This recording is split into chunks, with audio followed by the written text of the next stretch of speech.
안녕하세요, 소다입니다. 추석 다음날 아침 영상에서 보이듯이 비가 내리고 있습니다. 여느 때와 마찬가지로 매번 다른 길을 가고 있는데 화면에서 보이는 것 같이 차가 미끄러져 버렸습니다.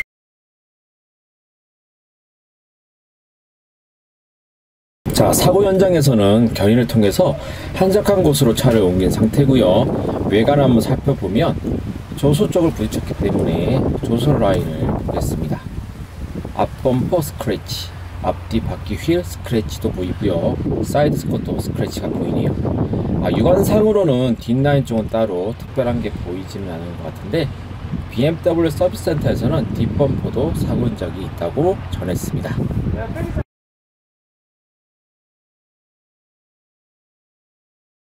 차 사고가 추석 연휴에 일어났기 때문에 차를 바로 공장으로 보내지는 않았고요.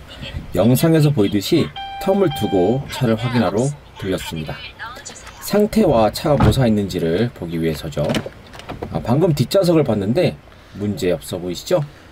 앞좌석도 마찬가지로 전원도 잘 들어오고 이상이 없는 것처럼 보입니다. 근데 저 때만 해도 저 또한 그런 충격에 차가 이만하면 다행이고 무엇보다 다른 차 피해가 없는 것과 제가 많이 다치지 않은 것에 위안을 두고 차 잘 고쳐야겠다는 생각과 금방 고치겠지라는 생각을 하고 있었습니다. 에어백이 터진 거 보이네요. 저는 제 인생에서 차 에어백이 터질 걸 보리라는 생각은 전혀 못했는데 에어백이 터졌네요. 처음 차에 갔을 때인데 거북이 인형이 뒤집혀져 있습니다. 저 거북이는 보통 엎드려져 있는데 사고와 동시에 뒤집혔습니다. 그래서 바로 세우고 조금 있다가 다른 차로 옮겨 태웠습니다. 에어백 터진 거 보니 조금은 속상하네요. 사고가 난 후 5 시리즈 같은 경우 차 자체에서 바로 이머전시 콜, 즉 긴급 전화가 자동으로 연결이 되더라고요. 그래서 차량 충격이 감지됐는데 혹시 몸을 움직일 수 있는지를 물어보더라고요. 그리고 차량은 가동이 가능한지도 확인을 했었고요. 차량이 불능이면 바로 긴급 정비사를 보내주는 것 같았어요. 저건 쓰레기가 아니고 수납 트레이에서 있던 물건이 엎어진 거예요. 조수석에서 찍은 각도인데 카메라로 찍기 전 엎어진 물건은 다 정리를 한 상태입니다. 이때 알았는데 조수석 사이드 에어백도 터져 있었습니다. 저는 솔직히 차 안에서 충격을 느끼지 못했다고 해도 과언이 아닌데 조수석 에어백, 사이드 커튼 뭐 다 터져 있었습니다. 숨어져 있던 전선들도 에어백, 즉 사이드 커튼이 터진과 동시에 다 튀어나왔고요. 초반 영상에서 차가 부딪히기 전 영상에서 머물러 있는데 저 전선, 즉 블랙박스 전원선이 빠져서 기록이 안 된 겁니다. 참고로 에어백이 터지면 소리가 크게 날 줄 알았는데 그냥 퐁 하는 소리와 함께 그냥 에어백이 튀어나왔고요. 화학 냄새가 납니다. 그리고 이 화학 냄새 때문인지 자동차 창문이 자동으로 조금씩 내려가게 됩니다. 가까이서 보니 그냥 조수석이 초토화가 됐네요.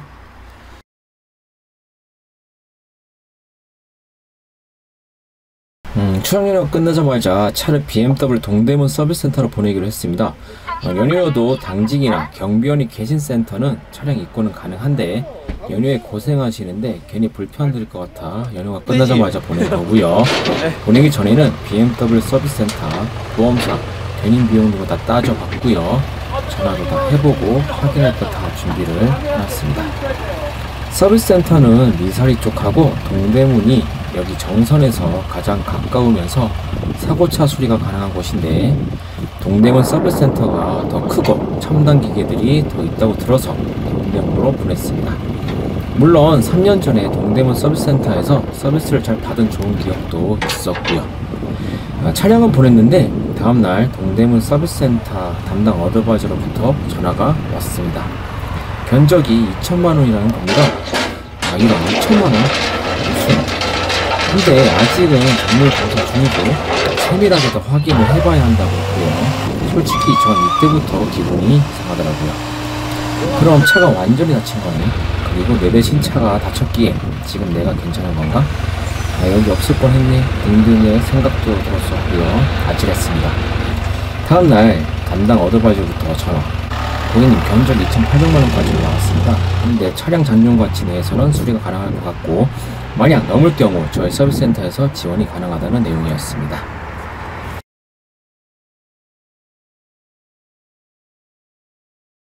자, 영상을 마무리하기 전 추가로 말씀드릴 거 드리고 마무리하도록 하겠습니다. 자, 사고 시 대처를 어떻게 했는지를 말씀을 드리겠습니다. 시리즈 같은 경우에는 차 사고 나면은 자동으로 BMW SOS, 그러니까 이머전시 콜로 차 자체적으로 연결이 됩니다. 그리고 충격이 감지돼서 그런데 무슨 일이 없는지, 그 다음에 움직일 수 있는지를 확인을 먼저 했어요. 그리고 사고가 났다고 하니까 몸을 움직일 수 있는지 여부를 확인한 후에 차량 불능 상태인지도 확인을 하더라고요. 아마 차량이 불능이면은 정비사를 바로 보내주신 것도 알게 되었습니다. 그리고 또 이머전시 콜에서 말씀해 주신 게 빨리 보험사 쪽에다 연락을 해서 처리를 해야 될 것 같다는 얘기도 해주셔가지고 바로 보험사에다가 전화를 했고요. 보험사에서 이제 그 차가 이제 움직일 수 있는지 여부를 확인한 다음에 견인차를 가지고 현장에 도착을 했습니다. 그리고 또 중요한 것 중에 하나가 뭐냐면 경찰에 신고를 해야 되는데, 이 경찰에 신고하는 이유 중에 여러 가지가 있겠지만 그 중에서도 이제 제가 가드레일하고 부딪혔기 때문에 공공기물 파손 여부를 또 확인을 해야 되는 목적이 또 있고요. 그 다음에 차가 그 구간이 쌩쌩 달리는 구간이기 때문에 차량 통제 또 이제 경찰에 가셔서 해주시고, 그 다음에 또 안전 확보도 있기 때문에 경찰에 신고를 꼭 하셔야 됩니다. 그리고 이제 경찰하고 이제 보험사가 오기 전까지 저는 이제 200m 거리를 달려가서 삼각대를 설치한 후에 차량 통제를 하고 있었고요. 자, 그리고 차량 수리랑 이동에 대해서 말씀을 좀 드리고자 하는데, 일단 제 차 같은 경우는 사고 나고 나서 차량 이제 좌우 밸런스 이상이 생겨서 차를 직접 가지고 이동은 불가했기 때문에 견인차에 실어서 이제 BMW 동대문 서비스 센터까지 보냈습니다.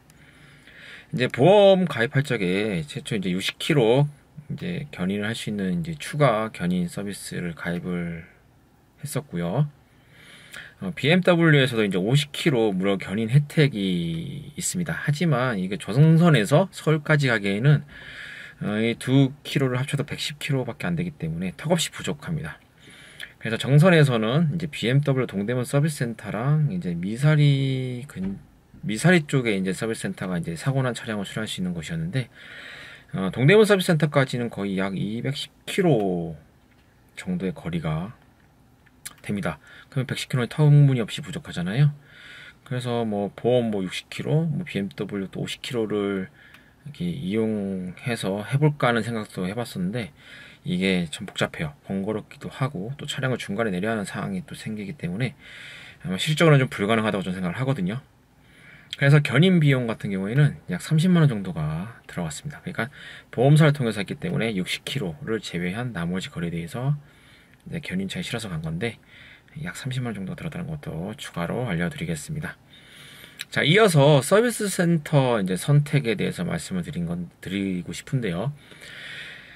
일단은 사고 차량 수리가 가능한 곳을 잘 알아보셔야 돼요. 물론 그거는 본인이 스스로 이제 알아서 알아보셔야 되는데, 자기가 사고 난 지역 또는 거주하시는 지역과의 거리를 잘 고려해서 이제 사고 수리가 가능한 곳으로 선택을 하셔야 됩니다. 그냥 뭐 BMW 서비스 센터라고 해가지고 다 사고 차량을 수리할 수 있는 곳은 아니에요. 보통은 이제 경정비, 여러분들 뭐 소모품도 있잖아요. 그런 것들을 수리하는 곳이 많고요. 차량, 사고 난 차량을 수리하는 곳은 따로 있다는 것도 이제 알고 계셔야 되겠습니다. 이제 사고 난 수량을 가능한 것 중에 이제 정선에서 그나마 가까운 곳을 알아보니까 이제 동대문 서비스 센터랑 이제 미사리 쪽 서비스 센터가 있었는데, 이제 이 두 개를 두고서 고민을 했어요. 마지막까지도 고민을 하다가, 제가 이제 3년 전에 동대문 서비스 센터에서 이제 한번 서비스를 받은 적이 있었거든요. 이제 그때 만족했던 기억과 또 이제 이제 동대문 서비스 센터가 이제 제일 크고 또 최첨단 장비들을 갖고 있기 때문에 그쪽을 선택해서 보냈습니다. 이제 견적을 말씀드릴게요. 영상 앞에서도 이제 대략 금액에 대해서는 말씀을 드렸는데, 이제 어떤 것들에 대해서 견적이 나왔냐면, 이제 앞뒤 바퀴축이 부러졌다고 해요. 이제 서비스 센터 어드바이저님이 이제 전화를 주셨는데, 앞뒤 바퀴가 축이 부러졌다는 얘기를 했고요. 앞뒤 범퍼 교체가 필요하다는 얘기도 했고요. 조수석 앞뒤 그 다음에 그 휠이 교체가 필요하다는 얘기를 했고, 그 다음에 사이드 스컷이라고 해가지고 앞이랑 뒷문 열면은 밑에 이렇게 길다랗게 쭉 뻗어나가는 차체 프레임 같은 게 있거든요. 그거도 교체를 해야 된다고 했고, 그 다음에 조수석도 에어백이 터졌기 때문에 조수석 그 통째로 이제 의자를 교체를 해야 된다는 얘기도 했었습니다. 그리고 앞뒤 도어까지도 교체를 해야 된다는 얘기를 저한테 해줬고요. 그 다음에 에어백이 터졌기 때문에 에어백까지도 이제 교체를 해야 된다는 얘기를 했습니다. 그래서 견적이 지금 2,800만 원이 나왔는데, 차량 수리 이제 마치고 복귀를 하게 되면 자세한 견적에 대해서 한번 말씀을 드리겠습니다. 2,800만 원이면 상당히 큰 금액인데, 보험사에서는 폐차를 할 것에 대해서도 저한테 전화를 해서 얘기를 했었었는데, 저는 폐차를 안 하겠다고 말씀을 드렸습니다. 아마 새 차가 돼서 나올 것 같은 생각이 들어요. 자, 마지막으로 이제 앞으로의 계획에 대해서 말씀을 드리고 영상을 마무리하고자 합니다. 어떻게 보면 제 차 덕분에 제가 살았다고 지금 생각하고 있거든요. 참으로 고맙고, 진짜 이 차 덕분에 제가 지금 여기서 영상에서 이제 지금 보이시는 구독자분들하고 얘기도 나눌 수 있다고 생각을 합니다.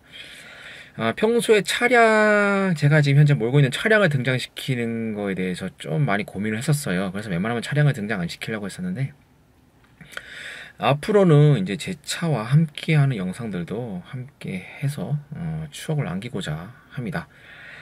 이제 언젠가는 세월이 흘러 헤어지는 날이 오겠죠. 예. 그래도 그때까지는 함께하는 순간을 남기고자 합니다. 아마 2,800만 원의 견적이면 아마 새 차가 돼서 올 것 같은데, 앞으로 차와 함께하는 추억 영상 많이 남기도록 하고요. 차를 통해서도 이동도 많이 하고 좋은 곳도 많이 다니면서 좋은 영상 남겨서 구독자 여러분들에게 더 좋은 영상 많이 보이도록 하겠습니다. 지금까지 영상 시청해주셔서 감사하고요. 차가 도착하게 되면 그때 또 세부적인 견적이라든지 이 차와 함께하는 추억 계속 남겨서 올리도록 하겠습니다. 감사합니다.